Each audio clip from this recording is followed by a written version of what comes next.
malih masalah hisab ya. Hasibu anfusakum qabla an tuhasabu. Kamu menghisaplah diri kamu sebelum kamu dihisab. Misalnya saya sebagai ulama, tentu hisab terberat saya itu kitmanul ilmi, menyembunyikan apa? Ilmu. Karena ilmu kalau disembunyikan itu bahaya sekali. Bayangkan di alam fisik. Misalnya ada orang berkebutuhan pada kemaksiatan, terus di situ ditulis bar, karaoke misalnya. Orang bisa ke sana karena ada tulisannya, ada WA-nya, ada alamatnya. Kemudian ketika Anda bisa Fathul Qorib, tidak ada tulisannya. Harusnya Anda juga nulis ahli Fathul Qorib, ahli Fathul Mu'in, nah, atau ahli Jaljalut, tulis saja ahli Primbon. Enggak apa-apa, tulis saja.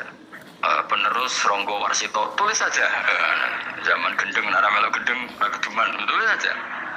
Tapi barokahnya tulisan itu kan orang bisa tahu.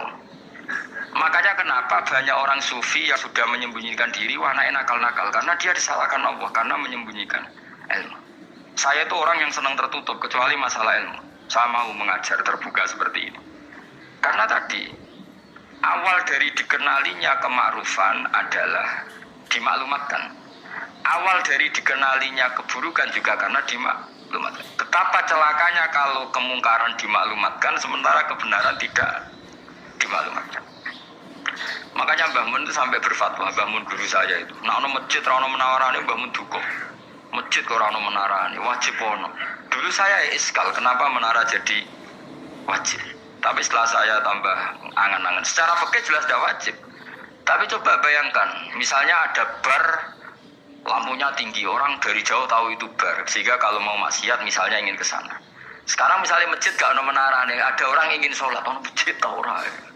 Tapi baru kayak ada menaranya kan, tahu. Intinya semua kebaikan itu harus dimanarohkan, makanya manaroh itu dari kata nur, dimenarakan, dari kata nur, dari kata dicahayakan, dimaklumatkan.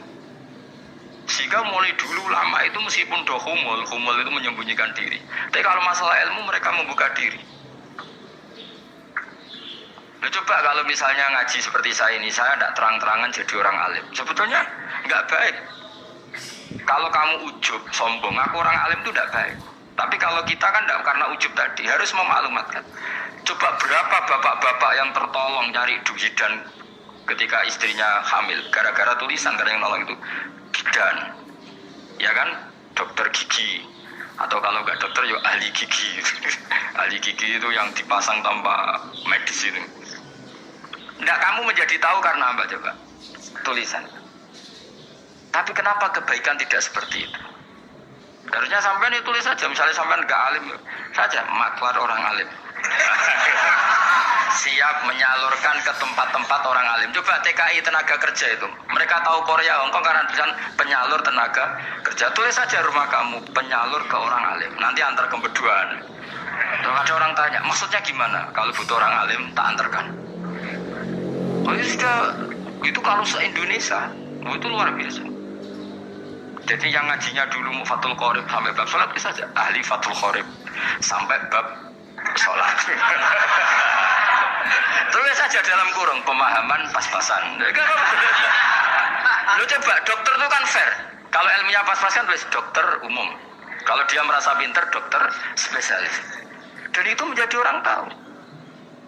Tulis saya kan baru ahli saraf. Nah, lo buatan guyon itu betul. Makanya saya ini termasuk orang yang menyembunyikan diri. Tapi kalau bab ilmu enggak. Sehingga nyun sewu saya ada sombong banyak Gus Alim yang ngaji saya Jamul Jame, ngaji Mahali. Padahal itu kitab tersulit di pondok. Tapi gara-gara saya sering cerita, saya pernah ngaji Jamul Jame sama Mbah Mun. Saya pernah mentakriri kitab ini. Hanya banyak yang ngaji saya. Kalau tanpa itu kan mereka tidak tahu. Ya sampean nggak apa-apa kalau menyaingi saya, tulis saja di rumah kamu ahli Jamul Jame. Barang diparani ahli apa, ahli jilid. Maksudnya kalau kitab kamu rusak bawa sini. Ya kan? Nah, sehingga syarat utama jadi nabi itu sebetulnya memaklumatkan diri. Ya saya ulang lagi, pertama nabi jadi nabi syaratnya apa? Memaklumatkan.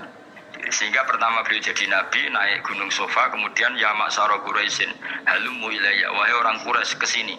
Terus nabi mulai manggil satu-satu, ya bani Abdi Amanaf kesini, ya bani Fihr kesini, terus saya ini adalah an-nadhirul mubin. Saya sekarang diangkat jadi nabi. Terus Abu Lahab marah-marah, tabbannaka ya Muhammad alihada jamatana. Muhammad, kamu itu orang sial, kita enak-enakan tidur gara-gara kamu manggil kita datang, ternyata hanya untuk urusan seperti ini. Makanya terus ada tabbat ya ada abi lahabi wa tab. Tapi yang iman kemudian tanya, Muhammad, kalau kamu setelah jadi nabi misinya apa? Saya diutus Allah untuk kamu menyembah Allah, tidak boleh menyekutukan Allah, dan Allah memerintahkan kamu afaf itu meninggalkan zina, meninggalkan maling, gini-gini. Coba kalau Nabi tidak memaklumatkan diri, jadi Nabi sekelunak-kelunus, ketemu wong monggo nggih. Ada temu dia nggih. Sengerti nak Nabi ku sapa aja. Sehingga orang-orang yang humul, yang menyembunyikan diri itu di bab ulama masalah besar itu, karena ciri utama dosa adalah kitmanul ilm. Makanya Nabi sidik amanat tabligh fatona. Tabligh itu lawan katanya apa? Kitman. Makanya saya ngaji di mana-mana, saya di Jakarta ngaji, di sini ngaji, di Pasuruan ngaji. Harus dimaklumatkan ilmu. Dan kalau ada orang tanya ya tak jawab.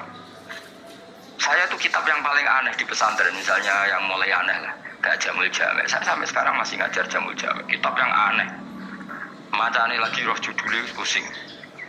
Jamul Jawame, kumpulane pira-pira kumpulan. Jadi ilmu apa ae ana ning kono. Sing gak ana ilmu dukun, mboten enten. Ilmu carane bodoni ora ono. Ning kono mau carane mlebu swarga to. Mane potensi kula mlebu swarga itu tinggi sekali. Cara sing model piye duwe. Dadi Jadi cara sing model piye duwe. Jadi cukup banyak no. Cara. Apa nanti cara sitok ya orang mesti kulon gak ada cara kata. Jadi nak dari cara iki mentok, ganti cara iki mentok. Ya terakhir paling gampang itu cara nganggo fadhole pangeran. Iku kena mbok tiru, koyo mbok swarga nganggo fadhole pangeran. Masalah utama kita sebetulnya itu, makanya saya tidak pati cocok sama orang sufi itu. Kebenaran itu harus dimaklumatkan. Sementara orang sufi itu ingin menyembunyikan diri. Itu kalau untuk yang alim itu tidak bagus. Wong kita saja tahu itu dokter atau bidan karena tulisan. Ini bidan, ini dokter.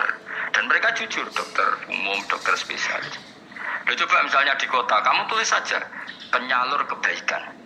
Orang yang ingin pondok pilihannya ada, Sarang ada, Pulau Lirboyo. Kalau saya ke sana gimana? Saya kenal busnya, Tanter.